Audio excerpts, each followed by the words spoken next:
Gente, eu estou fazendo um levantamento. Aqui começou. Vamos lá. Bom, gente, vamos dar início à nossa aula de Sociologia, aula de correção e revisão do conteúdo.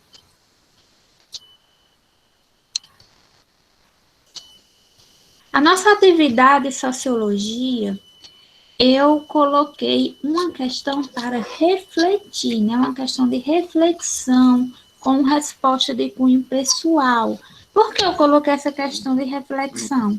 Porque é importante vocês treinarem, escrever as ideias de vocês, porque vai ficando fácil com o tempo e vai ajudar vocês na redação, certo? E principalmente essas questões que envolvem filosofia e sociologia, que você vai treinando, criar argumentos, que são argumentos que posteriormente você pode utilizar na sua redação.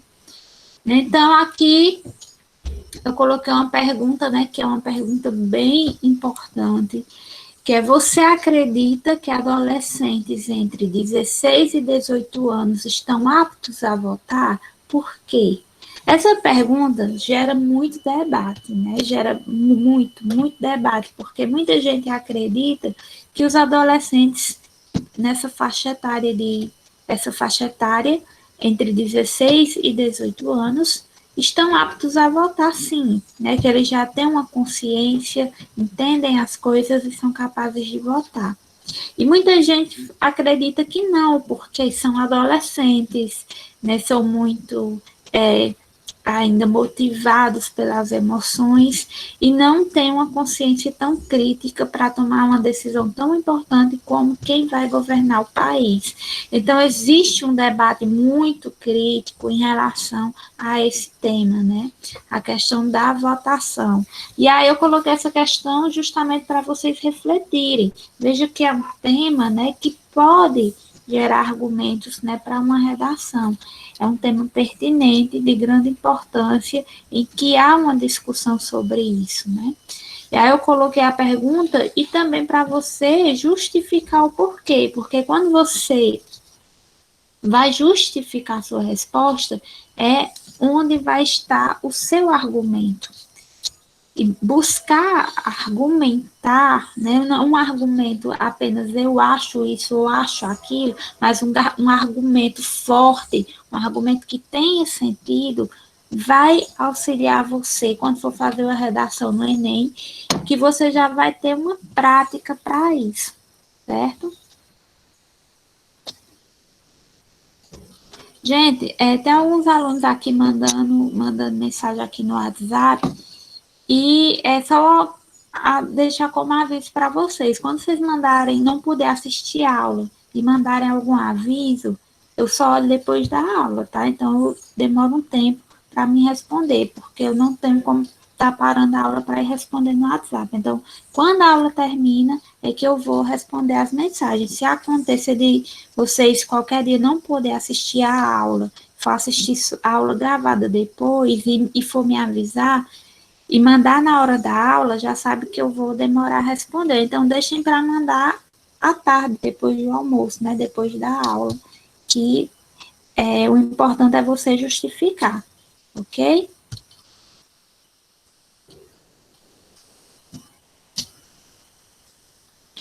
Certo, então, prosseguindo aqui,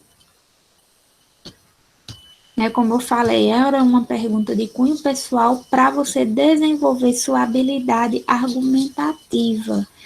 E aí nós temos uma questão do Enem, pessoal. Questão do Enem, para vocês já irem treinando, para chegarem no terceiro ano já afiados em relação ao Enem, né? Que o intuito é esse, rumo à universidade, vamos conseguir vencer, né, a prova do Enem. Então, uma questão do Enem que fala o seguinte, ó, vejam que as questões do Enem, elas gostam muito de ter textos, alguns têm textos menores, outras questões do Enem têm textos maiores, então o Enem ele tenta vencer você pelo cansaço, com questões longas, mas tem que buscar se habituar à lei e se concentrar para entender o que a questão está pedindo. Então, nessa questão fala o seguinte: para o filósofo inglês Thomas Hobbes, o estado de natureza é um estado de guerra universal e perpétua. Então, aí está dizendo o quê? Que o estado de natureza... Qual é o estado de natureza? O estado de natureza é aquele estado que o ser humano vivia antes de existir a sociedade. Aquele estado em que o ser humano vivia na selva, não havia sociedade ainda. Então, para Hobbes, era um estado de guerra, contraposto ao estado de natureza, entendido como estado de guerra. O estado de paz é a sociedade civilizada. Então, de acordo com Hobbes, quando o ser humano vivia na selva, ele vivia no estado de guerra. Quando ele passou a viver em sociedade, então ele passou a viver no estado onde há paz. Esse é o primeiro texto. Aí, dentre outras tendências que dialogam com as ideias de Hobbes, destaca-se a definida abaixo. Aí vamos para o segundo texto. Nem todas as guerras são injustas. E, correlativamente, nem toda paz é justa. Razão pela qual a guerra nem sempre é um desvalor. E a paz nem sempre é um valor.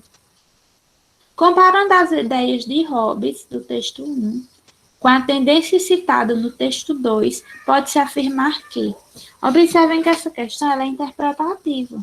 Ela está pedindo apenas para você relacionar um texto com o outro. Então, mesmo que você não tenha estudado sobre Hobbes, que não é o caso de vocês, mesmo que vocês não tenham estudado sobre ele, mas como a questão está pedindo apenas para você fazer essa comparação entre os dois textos, apenas com a análise da leitura do texto, você consegue responder. Comparando as ideias de Hobbes com a tendência citada no texto 2, pode-se afirmar que, em ambos, nos dois textos, em ambos, a guerra é entendida como inevitável e injusta. Dos dois textos, a resposta é qual? Não. Então, não é essa alternativa. Por quê? Porque no segundo texto fala que as guerras, nem todas as guerras são injustas. Logo no início, se fala que nem todas as guerras são injustas, a gente já descarta a letra A. Em ambos, a guerra é entendida como inevitável e injusta? Não. Porque no texto 2 diz que a guerra nem sempre é injusta.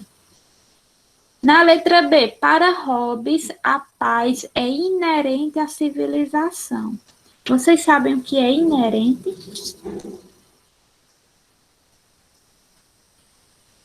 Alguém aí sabe o que é inerente? Diferente? Inerente. Na letra B fala, para Hobbes, a paz é inerente à civilização. Ele está querendo dizer o quê com inerente? Diferente? Não. Inerente significa que faz parte, que está ligado, certo? Então, na letra B diz, para Hobbes, a paz faz parte da civilização, está ligada à civilização. E o segundo texto, o texto 2, ela não é um valor absoluto. Está correto ou errado essa letra B?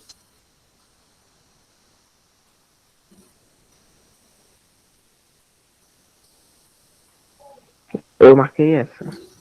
Marcou essa? É o nosso gabarito, pessoal. Resposta correta é a letra B. Porque, aqui diz, para Hobbes, a paz é inerente à civilização. A paz faz parte da civilização para Hobbes? Aí você vem no texto para ver, No texto diz o quê? No texto diz que para Hobbes, o estado de natureza é um estado de guerra universal e perpétuo, contraposto ao estado de natureza, ou seja, contrário ao estado de natureza, nós vamos ter o quê? O estado de paz. O estado de paz é o quê? É a sociedade civilizada. Então, se para Hobbes o estado de paz é a sociedade civilizada, aqui vai estar certo. A paz, ela faz parte da civilização. Ela é inerente à civilização. E o segundo texto diz que ela, a paz, não é um valor absoluto. Vamos ver se o segundo texto diz isso. Diz, ó, no finalzinho ele diz, e a paz nem sempre é um valor. Se a paz nem sempre é um valor, quer dizer que ela não é um valor absoluto. Vai ter vezes que a paz não vai ser um valor. Então, a letra B está correta. Na letra C, de acordo com Hobbes, a guerra é um valor absoluto. E o segundo texto, a paz é sempre melhor que a guerra. Não. Né? Ele fala que a paz nem sempre vai ser um valor. E também a guerra não é um valor absoluto para Hobbes. A guerra era no estado de natureza. Na civilização, o valor vai ser qual? A paz. Na letra D, em ambos a guerra ou a paz são boas quando o fim é justo. Não. Né? Aqui fala o quê? Que nem todas as guerras são injustas e nem toda paz é justa, que isso muda, né? No segundo texto, a gente já vê que essa alternativa está errada. Na letra E, para Hobbes, a paz liga-se à natureza e, de acordo com o texto 2, à civilização. Também não. Para Hobbes, a paz é o quê? A sociedade civilizada. Está dizendo aqui no texto, ó, o estado de paz é a sociedade civilizada, não é a natureza, certo? Então, percebam que essa questão, ela só pedia o quê? Que você lesse atentamente o texto. Você lendo atentamente o texto, você consegue responder a questão. É apenas interpretação textual nessa questão aí. Vocês tiveram muita dificuldade em responder essa questão? Mais ou menos. Mais ou menos. Mais ou menos. Percebam que é só questão de leitura mesmo, né? Aí, com o tempo, você lendo essas questões do Enem, todas as atividades que for fazendo, você vai pegando o hábito. E vai ficando mais fácil para vocês com o passar do tempo. Então, vamos para a próxima. Aqui, nossa resposta, né? Letra B. E a terceira questão, né? Foram apenas duas, estilo Enem, não é isso? Nossa terceira questão. Assinale a alternativa que corresponde às três formas predominantes do exercício do poder. Vocês marcaram qual alternativa aí? Letra A. Marquei A. Letra A, né? Eita, pessoal, só um minutinho aqui, viu? Deixa eu... Saiu aqui o slide. Só ajeitar aqui.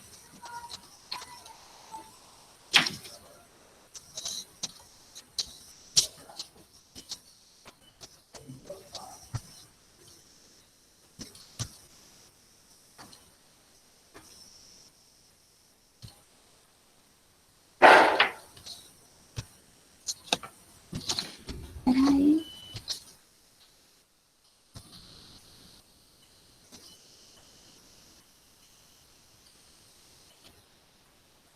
Tá aparecendo para vocês?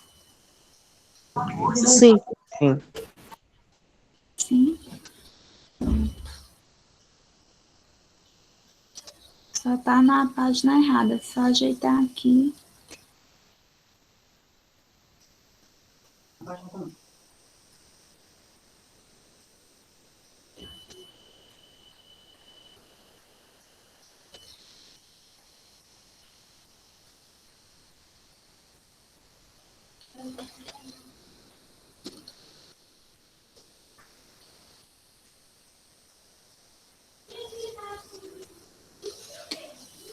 Saiu de novo, pessoal. Só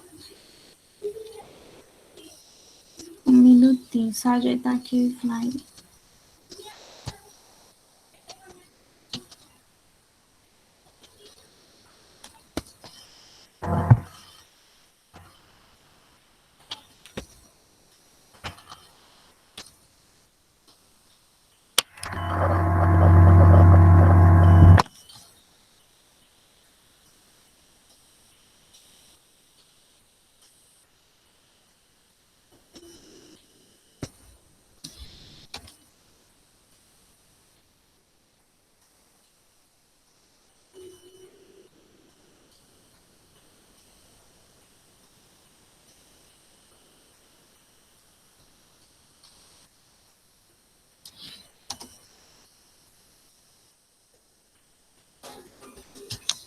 Pronto, gente, agora vai dar certo.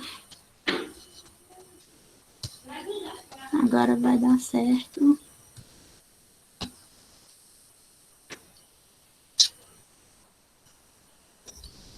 Pronto, tá aparecendo para vocês já? Tá. Sim. Sim, pronto. Se assinale a alternativa que corresponde às três formas predominantes de exercício do poder. Aí nós temos na letra A, poder ideológico, poder econômico e o poder político. É o nosso gabarito esse aí? O que é que vocês acham? Eu marquei essa. Exatamente, né? Poder, as formas de poder ideológico, econômico e político, é o nosso gabarito, né? Aí nós temos na B, tradicional, racional, legal, ideológico. São as formas de quê? De dominação, né? Tradicional, racional, legal, ideológico não. Carismático, racional, legal e tradicional. São as formas de dominação. Tradicional, forma de dominação, político vai ser a forma de poder e carismático é a forma de dominação.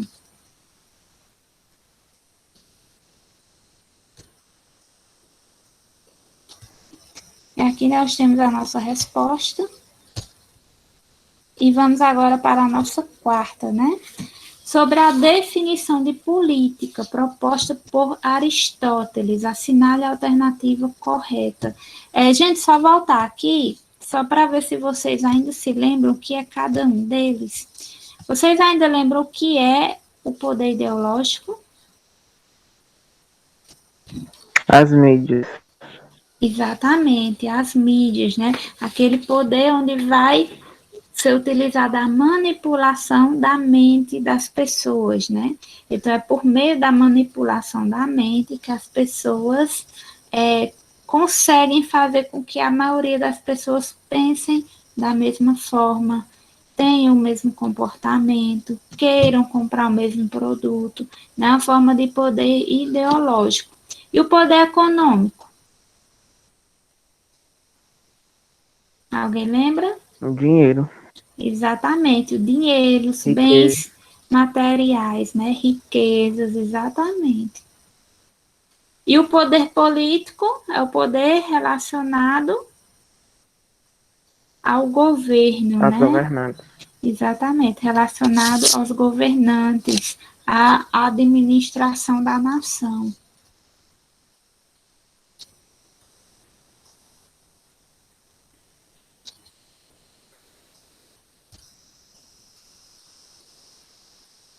E aqui é a quarta questão sobre a definição política proposta por Aristóteles. Assinale a alternativa correta. Letra A, política vem de polis, rei da Grécia Antiga. Não. Política vem de polis? Sim. Porém, polis é o quê? Alguém lembra o que é polis? Ninguém? Polis eram como eram chamadas as cidades-estados da Grécia Antiga. Vou dar um exemplo. Hoje, não tem as cidades que a gente chama de capital, né? Qual é a capital do Ceará?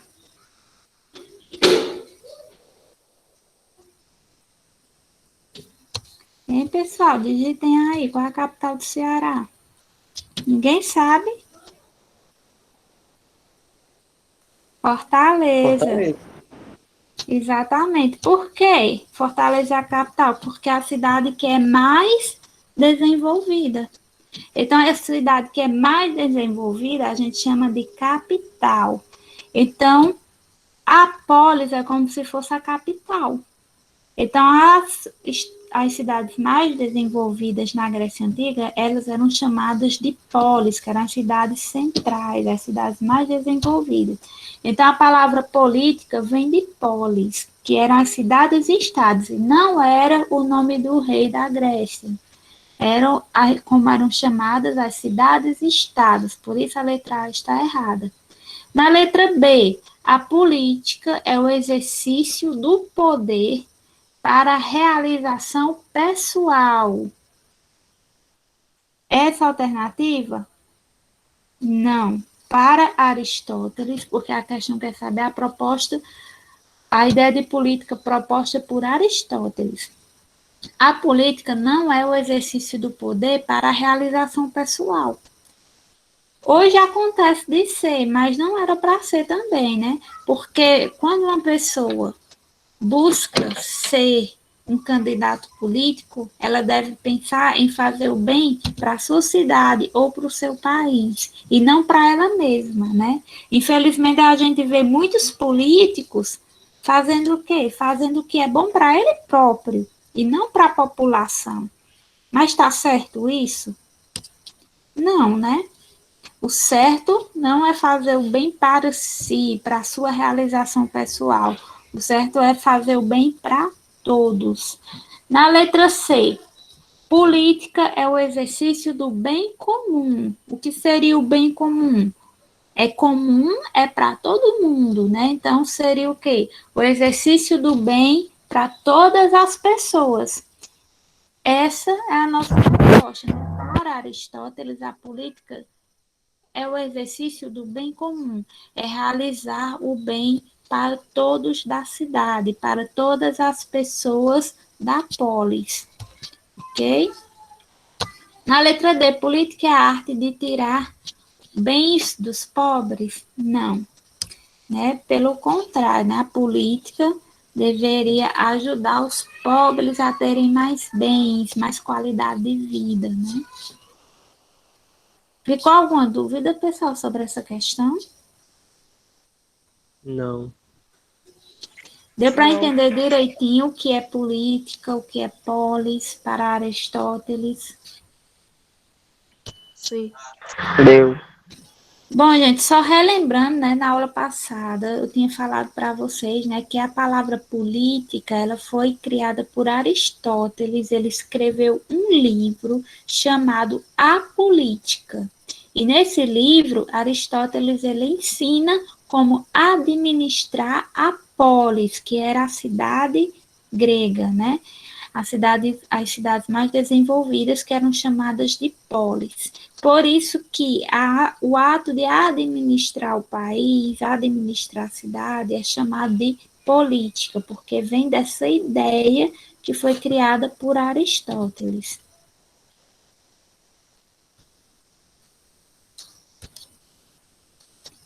Aqui é a nossa resposta, letra C. E finalizamos a nossa correção de sociologia. Gente, só fazendo uma revisãozinha rápida, né, do conteúdo de sociologia. Nós vimos no conteúdo de sociologia, né, a definição de poder, né, que é a pessoa impor a sua vontade sobre a vontade do outro. Nós vimos que existe o poder político, o poder econômico e o poder ideológico. E vimos também que há os tipos de dominação, que seria o que? A dominação tradicional, que é algo que é passado de geração para geração. Nós temos como exemplo o patriarcado, né, onde o homem era quem exercia o poder na família, na casa, né, e era algo que era passado de geração para geração, e dessa forma ele acabava dominando os outros. Nós temos também a forma de dominação carismática, que é quando você acredita que determinada pessoa possui qualidades e você coloca expectativas naquele indivíduo, porque você acredita que ele é capaz, que é quando você vota em um candidato político porque ele é carismático, você acredita que ele é capaz de fazer uma mudança.